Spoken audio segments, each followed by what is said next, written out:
Hello guys, welcome back to my YouTube channel maths वाले। जी हाँ, मैथ्स वाले। आप कुछ और नाम सुनना चाह रहे थे? जी नहीं, अब से सिर्फ मैथ्स वाले। Welcome again.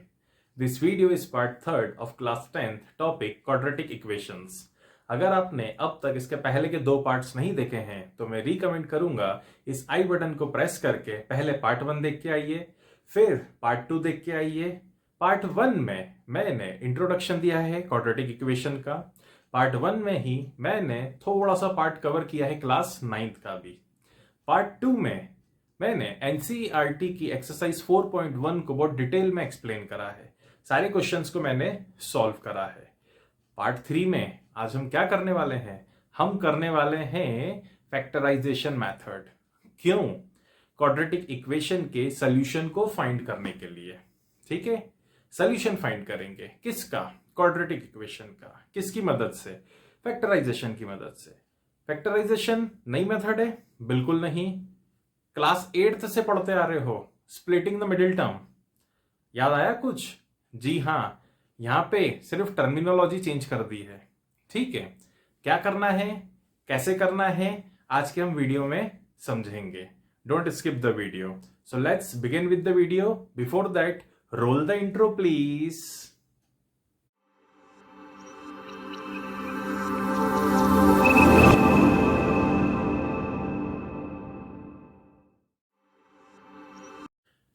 चलिए गाइस, तो आज का जो हमारा टॉपिक है उसका नाम है solution of a quadratic equation by factorisation. Factorisation से हम क्वाड्रेटिक इक्वेशन के सॉल्यूशंस को फाइंड आउट करेंगे।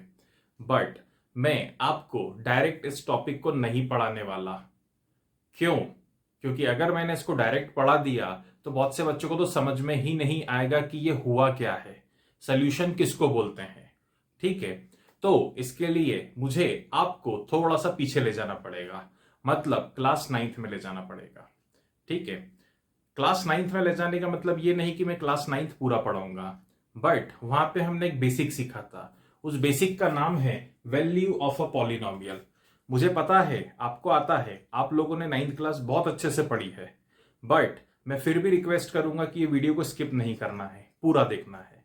ठीक है, तो मैं 9th क्लास के टॉपिक से स्टार्ट कर रहा हूं। मैं बहुत जल्दी खत्म कर दूंगा, डोंट वरी। ठीक है, सो टॉपिक का नाम क्या है? Value of a polynomial.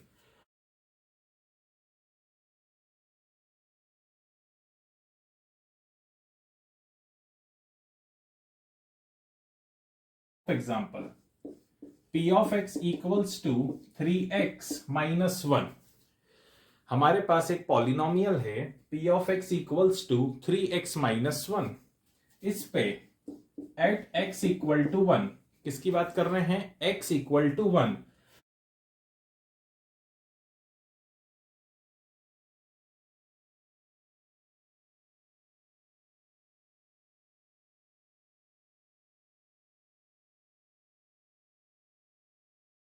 चलिए गाइस, एक और एग्जांपल लेते हैं हम इसका, वैल्यू ऑफ अ पॉलिनोमियल का। p of x equals to 2 minus x। अब क्या लिए हमने? p of x equals to 2 minus x। हम किस पे वैल्यू निकाल रहे हैं? x बराबर 0 पे। x की वैल्यू क्या पुट करी? 0 पुट करी। करो तो p of 0, x की जगह 0 पुट करा, 2 माइनस x की जगह क्या पुट करा? 0। तो p of 0, 2 माइनस 0 कितना आएगा बेटा? 2 आएगा। क्या लिखेंगे? अब मैं शॉर्ट में लिख रहा हूं, मैं पूरा नहीं लिख रहा हूं। Value of a polynomial is 2। Value कितनी है बेटा? 2। किस पॉइंट पर 2 आई? At x equal to 0। समझ में आ रहा है? वैल्यू ऑफ अ पॉलिनोमियल का कॉन्सेप्ट समझ में आ रहा है? चलिए आगे बढ़ेंगे। अब हम इसी को ले जाएंगे जीरो ऑफ अ पॉलिनोमियल की तरफ। याद आया कुछ? जीरो ऑफ अ पॉलिनोमियल कब बनता है, कैसे बनता है, हम अब देखते हैं इसको। चलिए गाइस, एक और एग्जांपल ले रहे हैं हम। p of x equals to x minus 1। किससे स्टार्ट कर रहा हूं? At x equal to 0। अच्छा, अब एक चीज है, आप बोलोगे सर आप तो मन से ही नंबर लिए जा रहे हो। आप भी ले सकते हो, ठीक है, जरूरी नहीं जो नंबर मैं ले रहा हूं वही नंबर आप भी लो। वैल्यू निकालना है ना। कुछ भी पुट करो, x की जगह 0 पुट करा जैसे मैंने, आप 1 करो, 2 करो, 3 करो, 10 करो, 1000 करो। अच्छा, नेगेटिव नंबर कर सकते हो, -1 करो, -2 करो, -3 करो, -1000 करो, सब पे आंसर आएगा। और वो सब के सब क्या कहलाएंगे? वैल्यू ऑफ अ पॉलिनोमियल कहलाएंगे। समझ में आया पॉइंट? चलिए, तो मैंने तो 0 लिया है, क्यों लिया अभी समझ में आएगा। चलो, तो x की जगह क्या पुट करा? 0, x की जगह 0, p ऑफ 0, 0 -1 कितना आ गया बेटा? -1। क्या लिखूंगा? Value of a polynomial is -1 at x equal to 0।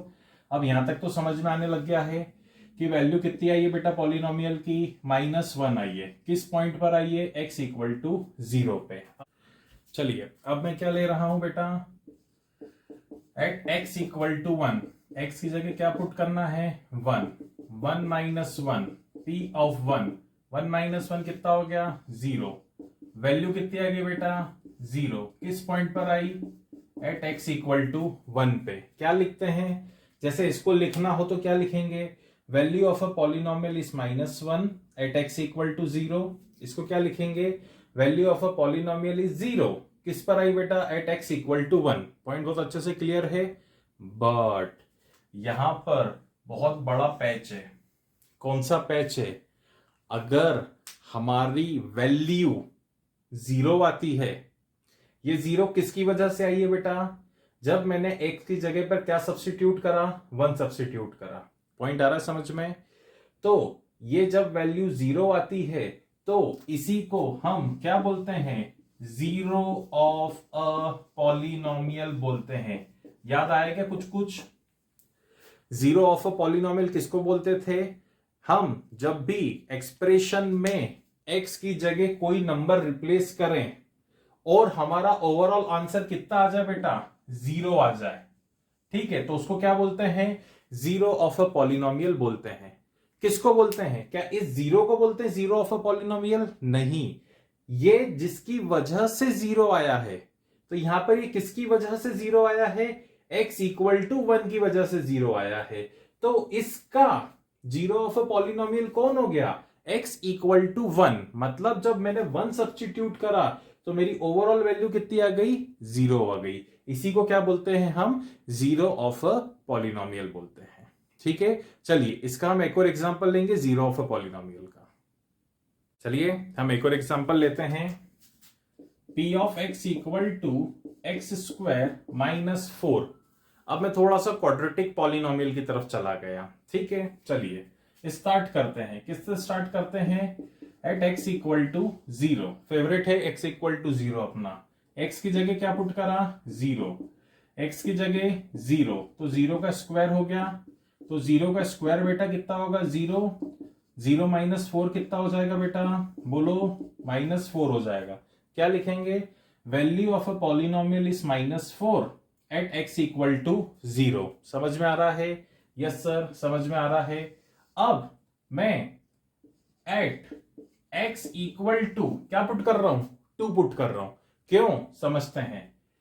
x की जगह पे 2 पुट करा, 2 का स्क्वायर।